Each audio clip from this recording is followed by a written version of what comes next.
전자현미경은 바이오와 나노 사이언스를 연구하기 위한 강력한 무기이며 지금까지도 산업계에서 널리 이용되어 오고 있습니다. 예를 들면 각종 반도체 소자나 광소자에서 발생되는 문제를 해석하기 위해서는 현재도 필수적인 도구입니다. 이러한 문제 발생 부분은 그 크기가 매우 작으며 전자현미경으로 밖에는 파악할 수 없습니다. 또한 솔더 접합이나 도금 등과 같은 종래부터 존재하는 프로세스의 평가, 개선에도 전자현미경은 없어서는 안 되는 도구가 되었습니다. 이것은 전형적인 솔더 접합이 모식도와 실제 전자현미경 사진입니다. 솔더 합금은 이 흑백이 혼합된 부분으로 무전해 도금된 니켈과 접합되어 있습니다. 확대해보면 접합부에는 흰색의 다른 층이 존재합니다. 좀 더 확대해보면 둥근 구멍과 발 형상의 틈새가 존재하고 있는 것을 알 수 있습니다. 이것은 보이드라고 하며 솔더 합금과 무전해 니켈 기판이 반응하여 생성된 것입니다. 이와 같은 보이드는 솔더 접합이 강도를 당연히 저하시키기 때문에 그것을 최소로 억제할 필요가 있습니다. 여러분이 사용하고 계신 휴대전화에서도 이러한 솔더 접합이 숨은 조력자로서 다양한 휴대전화의 기능을 지원하고 있습니다. 소자 내의 고속도로라고도 할 수 있는 배선부에서도 나노의 세계에서는 다양한 현상을 볼 수 있습니다. 잘 알려져 있는 위스커가 발생하면 배선이 단락되어 버립니다. 이것은 알루미늄 배선상에서의 위스커의 예입니다. 왼쪽이 명시야상, 오른쪽이 암시야상입니다. 위스커는 단결정인 것을 알 수 있습니다. 지금까지 위스커는 그것이 발생하는 보텀의 결정과 같은 방위를 가지는 단결점으로 가정되어 왔습니다. 그러나 상세한 전자현미경 해석 결과 위스커는 보텀 결정과는 완전히 다른 방위를 갖는 단결정인 것을 알게 되었습니다.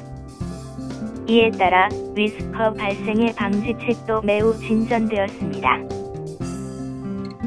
사륜구동 등 가혹한 운전 상황 하에서는 금속 피로의 일종인 전동 피로가 발생하여 차축이 파괴되는 경우가 있습니다. 이것은 그 균열을 나타낸 것입니다. 여기 부분을 전자현미경으로 확대해보죠. 강물이 흐르는 것처럼 균열이 발생되어 있습니다. 균열 주변부는 그 바깥측에 있는 매트릭스와 양상을 달리하고 있습니다. 매트릭스로부터의 전자회절도형은 그것이 단결정인 것을 나타내고 있습니다. 한편 균열 주변부로부터의 회절도형은 그것이 매우 작은 결정으로 구성되어 있는 다결정인 것을 나타내고 있습니다. 이와 같이 현재 전자현미경은 산업계 모든 분야에서 활용되고 있습니다. 여러분은 생각해 보지 않으셨습니까? 우리 회사 제품의 성능이나 신뢰성의 향상, 신제품 개발에 전자현미경을 활용해 볼까라고. 그러나 그 한편으로 이렇게도 생각해 보지 않으셨습니까? 전자현미경은 고가이고 사용에도 숙련을 필요로 하며 첫째로 샘플 제작이 어렵다. 데이터의 해석도 보통 수단으로는 안 되는 것 같고 좀 망설여지네라고. 나고야 대학은 일본을 대표하는 전자현미경 연구그룹을 보유하고 있습니다. 1939년에 국산 상용기제 1호기를 설치하였습니다. 1972년에는 500kV급 초고압 전자현미경을 개발하여 임계 전압이 발견이라고 하는 세계적인 실적을 올렸습니다. 그 후 1972년에는 1000kV급 초고압 전자현미경 H1000D로 소성 변형의 소과정인 전위의 운동을 가시화하였습니다. 그 그 성과의 일부는 영화, 살아있는 금속, 가운데에 현재에도 널리 전 세계에서 교재로서 채용되고 있습니다. 1982년에는 세계 최초로 주사투과형 전자현미경 H1250SP를 설치하였고, 또한 2009년도에는 최신의 반응과학 초고압 전자현미경 RSHVEM을 개발하는 등 언제나 세계를 선도해 오고 있으며 국내외에서 높은 평가를 받고 있습니다. 나고야 대학의 전자현미경 연구그룹이 여러분의 고민에 솔루션을 제시해 드릴 것입니다.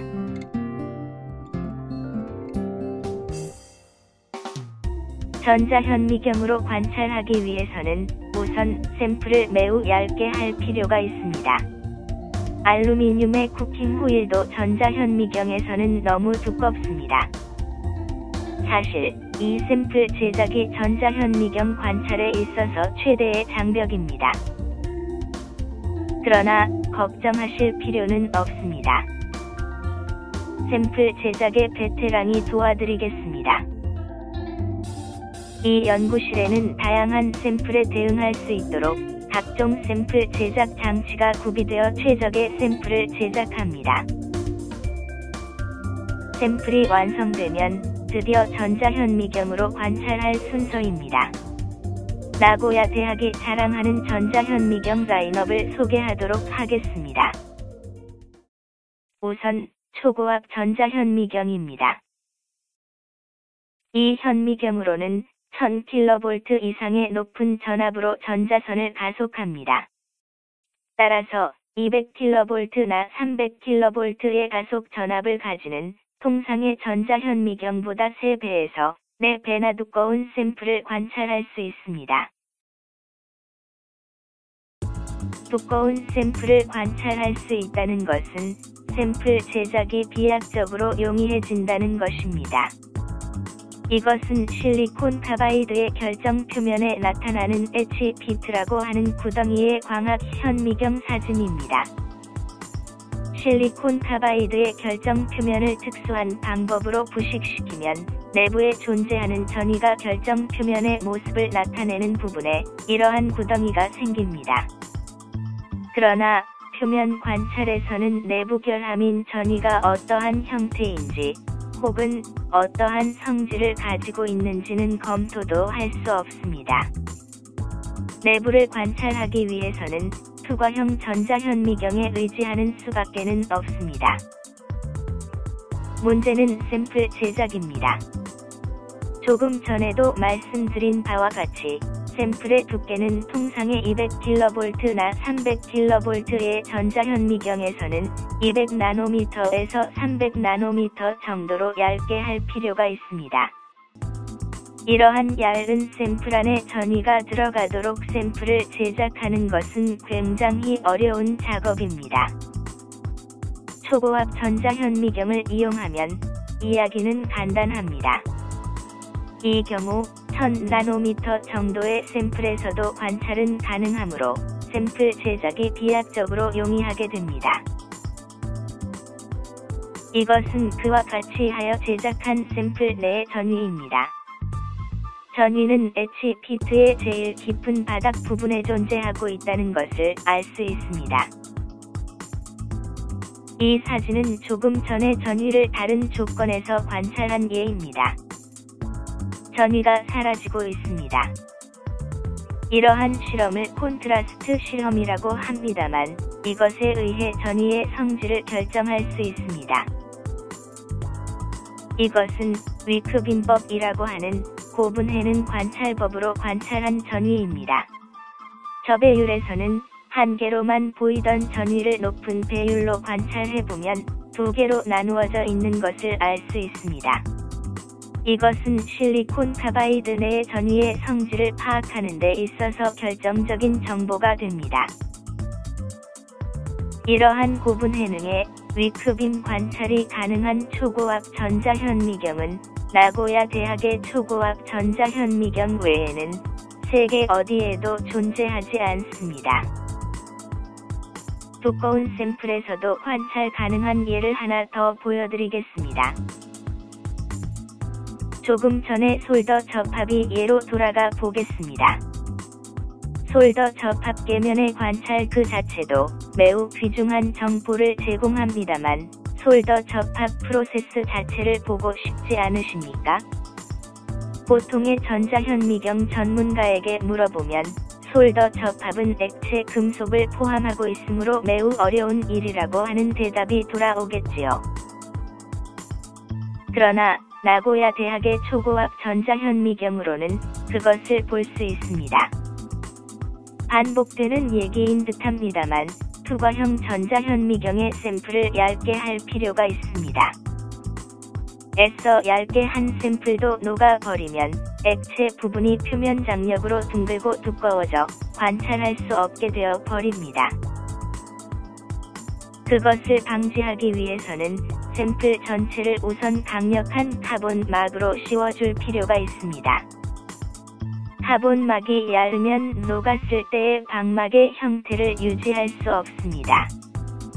반대로 너무 두꺼우면 카본막이 전자선을 차단해버려 아무것도 관찰할 수 없게 되어 버립니다. 방막의 형상 보존을 위해서는 두꺼운 것이 좋지만 관찰을 위해서는 얇은 것이 좋다고 하는 이율배반적인 상황에 직면하게 됩니다.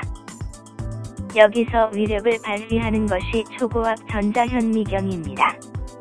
이 이율배반적인 상황의 해결이 가능하게 됩니다.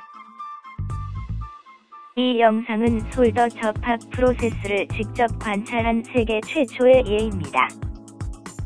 선보다 위에 있는 부분이 솔더 합금입니다. 실온에서 솔더 합금은 아직 녹아 있지 않기 때문에 복잡한 조직으로 구성되어 있습니다. 솔더와 기판의 니켈층과의 사이에는 약간이긴 하지만 반응 생성물이 이미 생성되고 있습니다. 온도를 올려보죠.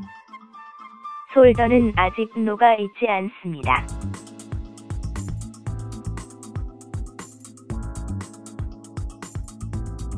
지금 녹았습니다. 액체 부분이 콘트라스트를 잃은 것을 확인하셨습니까? 솔더와 니켈과의 계면이 갑자기 바빠졌습니다. 커다란 결정이 점점 성장하고 있습니다. 동시에 니켈 기판의 이 흰색 부분이 두껍게 되어 갑니다. 이것이 나노월드의 솔더 접합이 세계입니다. 마찬가지로 액체를 포함한 반응으로 중요한 프로세스가 아연 도금입니다. 아연 도금이라고 하면 로우 테크놀러지라고 생각하시겠지만 그것은 잘못된 생각입니다. 아연 도금 강판, GA 강판이라고 하면 고급 강판의 대명사입니다. 전 세계 자동차에 사용되고 있습니다. 철과 용융 아연의 반응을 직접 관찰해 보셨습니까? 아연은 진공 중에서 가열하면 격렬하게 증발하므로 솔더 접합 시와는 비교가 안 될 정도로 카본막을 두껍게 하지 않으면 곧바로 파열해 버립니다. 자, 가열해 아연을 녹여보죠. 이 시점에서 아연은 아직 고체입니다. 이것은 아연의 결정을 나타내고 있습니다.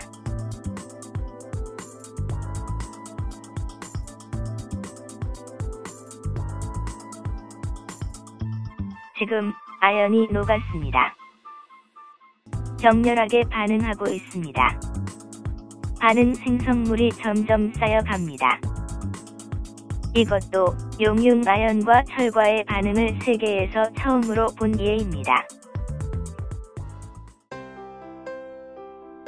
이상 관람하신 전자현미경 가운데 어느 현미경을 이용하면 귀사의 요망에 가장 합치하는지는 전자현미경과 재료과학의 정통한 담당자가 자신의 일처럼 상담에 응해 드릴 것입니다. 이 사업은 나고야 대학이 그 명예를 걸고 지원하고 있습니다.